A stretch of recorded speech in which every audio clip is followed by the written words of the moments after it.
नमस्कार, मी उर्मिला जोशी. आज मार्केट काय म्हणतं आहे घेऊया आता आढावा. कालच्या उसळीनंतर मार्केटने आज श्वास घेतला असं म्हणायला हरकत नाही. आज मार्केट दिवसभर फ्लॅटच होतं. लोकांनी आज प्रॉफिट बुकिंग केल्यामुळे हे मार्केट फ्लॅट होतं असं म्हटलं जातं. निफ्टी 50 25,356 पॉईंट्स म्हणजे 0.13नी आज डाऊन होतं. तर BSE सेन्सेक्स जवळजवळ फ्लॅट म्हणजेच 82,890 पॉईंट्सनी म्हणजे 0.9% यांनी बंद झाला. IT स्टॉक्सचा स्ट्रॉंग सपोर्ट असूनही फार्मा आणि FMCG स्टॉक मंदीत होते. निफ्टी 50च्या 50 स्टॉकपैकी 20 स्टॉक्स हे आज मेन गेनर ठरले. त्यात विप्रो 3.9%नी वाढला. Bajaj finance, Bajaj finserv, IndusInd bank, Tata steel, Axis bank हे स्टॉक साधारणपणे 1% ते 2.3%च्या दरम्यान वाढले. निफ्टी मिड कॅप 100 इंडेक्सनी मात्र आज चांगली आघाडी घेतली. आत्तापर्यंतची 60,000 पॉईंटची मर्यादा ओलांडून 60,189 पॉईंट म्हणजेच 0.66%च्या वाढीसह आज बंद झाला. त्यात IDBI बँक आघाडीवर होती. 7.9%नी तो आज स्टॉक वाढला. युनियन बजेटमध्ये सोनं आणि चांदीवरील कस्टम ड्युटी कमी केले. तसंच आता सणासुदीचे दिवस आहेत, लग्नकार्यांचे दिवस आहेत, खरेदीही मोठ्या प्रमाणावर होते. त्यामुळे Kalyan jewellers, TBZ, Motisons jewellers, PC jewellers हे स्टॉक आज चांगल्या तेजीमध्ये होते. HCL टेक आणि LTI माइंडट्री वगळता IT क्षेत्रातील सर्व स्टॉक्समध्ये आज तेजी दिसून आली. निफ्टी IT इंडेक्स त्यामुळे आज उच्चांकाला पोचला.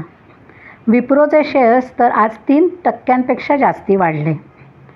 1 कोटीपेक्षा जास्त शेअर्सची उलाढाल आज विप्रोची झाली. आता काही महत्त्वाच्या बातम्यांकडे वळूया. टाटा पॉवर रिन्युएबल एनर्जी लिमिटेडची उपकंपनी Tata power EV charging solutions लिमिटेडनी टाटा मोटर्सबरोबर 200 जलद चार्जिंग स्टेशन्स उभारणीसाठी करार केला. सर्व महानगरांमध्ये सुरुवातीला म्हणजेच मुंबई, दिल्ली, कलकत्ता, चेन्नई, बंगलोर या ठिकाणी याची सुरुवात होणार आहे. LICनी रेल्वे सेक्टरच्या मॅनिरत्न PSUमधील हिस्सा 2.02%नी वाढवला आहे. LICने तसंच IRCTCमधील स्टेकसुद्धा 9.3%नी वाढवलेला आहे. HPL इलेक्ट्रॉनिक्स अँड पॉवर या कंपनीला स्मार्ट मीटर्स आणि कन्व्हेन्शनल मीटर्स सप्लाय करण्यासाठी रुपये 143.77 कोटीची ऑर्डर मिळालेली आहे.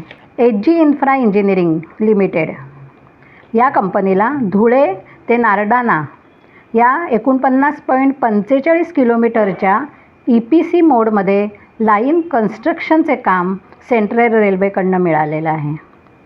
3 महिन्यात हे काम पूर्ण करायचं आहे आणि त्याची कॉस्ट आहे 716.11 कोटी इतकी.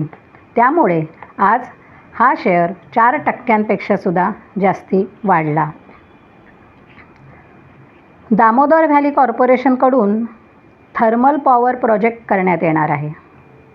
त्यासाठी स्टेट बँकेने त्यांना 10,050 कोटी रुपयांचं प्रोजेक्ट लोन दिलेलं आहे.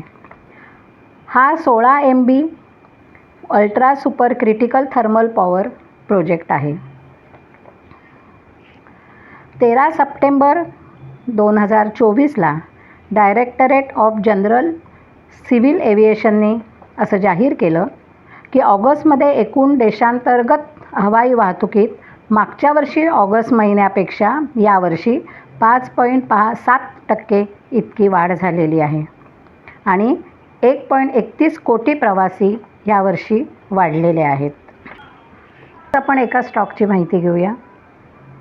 हा कुठलाही सल्ला नाही आहे, तर फक्त माहितीसाठी आपण हा स्टॉक पाहूया. स्टॉकचं नाव आहे ज्युपिटर वॅगन्स लिमिटेड.